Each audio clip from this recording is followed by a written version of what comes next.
ನಾನು ಇವತ್ತಿನ ವಿಡಿಯೋದಲ್ಲಿ ಕ್ವಾಲಿಟಿ ಆಫ್ ಸ್ಲೀಪ್ ಬಗ್ಗೆ ಮಾತಾಡ್ತೀನಿ. ಸ್ಲೀಪ್ ಆಪ್ಟಿಮೈಸೇಷನ್ ಅನ್ನೋದು ಒಂದು ವೈರಲ್ ಆಗ್ತಿದೆ ಅಂತಲೇ ಹೇಳ್ಬೋದು. ಆದರೆ 8 ಗಂಟೆ ನಿದ್ರೆ ಯಾಕೆ ಸಾಕಾಗಲ್ಲ ಅಂತ ಹೇಳಿದ್ರೆ ಇದರಲ್ಲಿ ಕ್ವಾಲಿಟಿ ತುಂಬ ಮುಖ್ಯ ಆಗಿರುತ್ತೆ. ದಿನದಲ್ಲಿ 7ರಿಂದ 8 ಗಂಟೆ ನಿದ್ರೆ ಮಾಡೋದು ಸಾಧ್ಯವಾ ಅಂತ ಕೇಳಿದ್ರೆ ಹೌದು.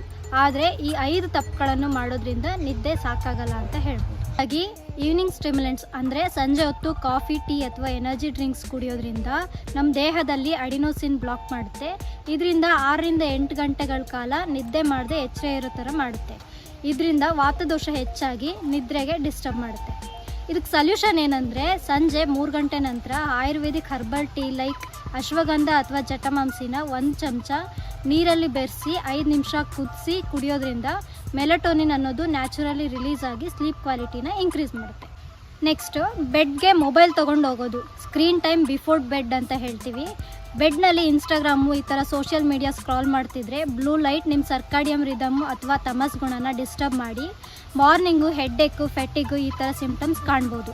ಇದಕ್ಕೆ ನೀವು 1 ಅವರ್ ಬಿಫೋರ್ ಬೆಡ್ಡು ಸ್ಕ್ರೀನ್ಸ್ನ ಆಫ್ ಮಾಡಿ ಆಯುರ್ವೇದಿಕ್ ರಿಚುವಲ್ಸ್ ಲೈಕ್ ಬ್ರಾಹ್ಮಿ ತೈಲದಿಂದ ಹೆಡ್ ಮಸಾಜ್ ಮಾಡೋದ್ರಿಂದ ಹಾಗೆ ನಾಡಿ ಶುದ್ಧಿ ಪ್ರಾಣಾಯಾಮನ 5 ನಿಮಿಷ ಮಾಡೋದ್ರಿಂದ ನಿದ್ರೆ ಕ್ವಾಲಿಟಿನ 200% ಜಾಸ್ತಿ ಮಾಡುತ್ತೆ ಅಂತ ಹೇಳ್ಬೋದು.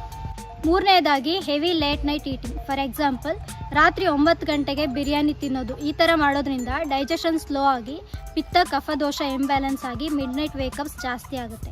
ಇದಕ್ಕೆ ಸೊಲ್ಯೂಷನ್ ಏನಂದರೆ ಆದಷ್ಟು ಸಂಜೆ 7 ಗಂಟೆಗೆ ಲೈಟ್ ರಾಗಿ ರೊಟ್ಟಿ ಅಥವಾ ಜೋಳದ ರೊಟ್ಟಿ ಜೊತೆ ಮೂಂಗ್ ದಾಲ್ ಈ ಥರ ತಿನ್ನೋದು. ಆದಷ್ಟು ಹೆವಿ ಫುಡ್ಸ್ನ ಅವಾಯ್ಡ್ ಮಾಡಿ ತ್ರಿಫಲ ಚೂರ್ಣನ 1/2 ಚಮಚ ನೀರಲ್ಲಿ ಬೆರೆಸ್ಬಿಟ್ಟು ಕುಡಿಯೋದ್ರಿಂದ ಡಯಾಬಿಟಿಸ್ ಮತ್ತು ಡೈಜೆಷನ್ ಸ್ಮೂತ್ ಆಗುತ್ತೆ. ಸ್ಲೀಪ್ ಕ್ವಾಲಿಟಿ ಕೂಡ ಇಂಪ್ರೂವ್ ಆಗುತ್ತೆ. ಇದಾಗಿ ಡೇ ಟೈಮ್ ನ್ಯಾಪ್ಸ್ ಅಥವಾ ಇರೆಗ್ಯುಲರ್ ಟೈಮಿಂಗಲ್ಲಿ ನಿದ್ದೆ ಮಾಡೋದು. ಡೇ ಟೈಮಲ್ಲಿ 2ರಿಂದ 3 ಗಂಟೆ ನಿದ್ರೆ, ಇದು ರಾತ್ರಿ ನಿದ್ದೆಯನ್ನು ಖಂಡಿತ ಹಾಳು ಮಾಡುತ್ತೆ.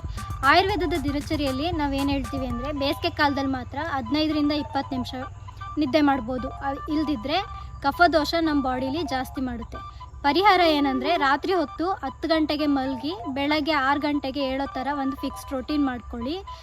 ಆದಷ್ಟು ಬೆಳಗ್ಗೆ ಹೊತ್ತು ಮಲಗೋದನ್ನು ಅವಾಯ್ಡ್ ಮಾಡಿ. 5 ರೌಂಡ್ಸು ಸೂರ್ಯ ನಮಸ್ಕಾರ ಮಾಡೋದ್ರಿಂದ ನಿಮ್ಮ ಸರ್ಕಾಡಿಯಮ್ ರಿದಮ್ನ ರೀಸೆಟ್ ಮಾಡುತ್ತೆ. 5ನೇ ತಪ್ಪೇನೆಂದರೆ ಸ್ಟ್ರೆಸ್ ವಿತೌಟ್ ವಿಂಡ್ ಡೌನ್ ಅಂತ. ಜಾಸ್ತಿ ಸ್ಟ್ರೆಸ್ ಮಾಡ್ಕೊಳ್ಳೋದ್ರಿಂದನೂ ಪಿತ್ತದೋಷ ಜಾಸ್ತಿ ಆಗುತ್ತೆ. ಇದರಿಂದ ರೆಸ್ಟ್ಲೆಸ್ ಸ್ಲೀಪ್ ಕೊಡುತ್ತೆ. ಇದಕ್ಕೆ 15 ನಿಮಿಷ ಮೆಡಿಟೇಷನ್ ಮಾಡಿ ಓಂಕಾರ ಜಪಿಸ್ಬೋದು ಅಥವಾ ಶವಾಸನ ಮಾಡಿ ಶಿರೋಧಾರನ ತಿಲತೈಲ ಜೊತೆ ಮಾಡೋದ್ರಿಂದ ಮೈಂಡ್ ಕಾಮ್ ಆಗಿ ನಿದ್ದೆ ಚೆನ್ನಾಗಿ ಬರುತ್ತೆ. ಆದಷ್ಟು ನಿಮ್ಮ ರೂಮ್ನ ಡಾರ್ಕಾಗಿ ಇಟ್ಕೊಳ್ಳಿ. 18ರಿಂದ 22 ಡಿಗ್ರಿ ಸೆಲ್ಸಿಯಸ್ ಕೂಲಾಗಿ ಇಟ್ಕೊಂಡು ಇದನ್ನ ಕನ್ಸಿಸ್ಟೆಂಟ್ ಶೆಡ್ಯೂಲ್ ಆಗಿ ಫಾಲೋ ಮಾಡಿ 21 ದಿನ ಇದನ್ನು ಕನ್ಸಿಸ್ಟೆಂಟಾಗಿ ಫಾಲೋ ಮಾಡೋದ್ರಿಂದ ನಿಮಗೆ ಹೆಲ್ತಿ ಸ್ಲೀಪ್ ಸಿಗುತ್ತೆ.